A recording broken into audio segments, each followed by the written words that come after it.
দুদকের বারান্দায় জনতা ব্যাংকের ১০ কর্মকর্তা। সাবেক প্রধানমন্ত্রী শেখ হাসিনার উপদেষ্টা সালমান এফ রহমানের বেক্সিমকো গ্রুপের ৪১৬ কোটি টাকার একটি ঋণ জালিয়াতির মামলায় তাদের তলব করা হয়। বৃহস্পতিবার সকাল থেকে জনতা ব্যাংকের ঋণ সংক্রান্ত শাখায় কর্মরত এই ব্যাংকারদের জিজ্ঞাসাবাদ করে দুদকের একটি দল।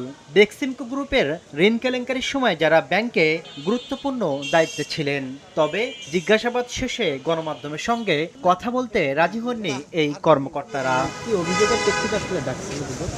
এটা কোনো অভিযোগ না, আমাদের সাথে আলোচনা হয়েছে, আলোচনার ব্যক্তিতে আমরা কথা বলছি।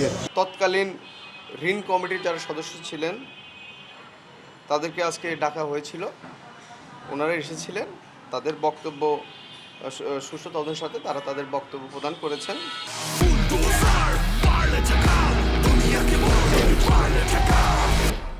দুদকের তথ্য অনুযায়ী বেক্সিমকো গ্রুপের বিরুদ্ধে শুধু জনতা ব্যাংক থেকে ঋণের নামে ৩০,০০০ কোটি টাকা আত্মসাতের অভিযোগ রয়েছে। এই বিশাল জালিয়াতির অনুসন্ধানে বিভিন্ন নথিপত্র সংগ্রহ ও সংশ্লিষ্টদের তলব করা হচ্ছে।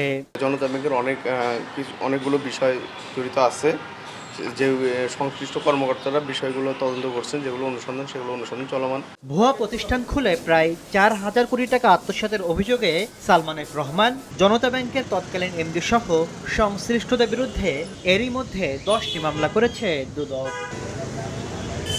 তাসলিম তৌহিদ, সময় সংবাদ, ঢাকা।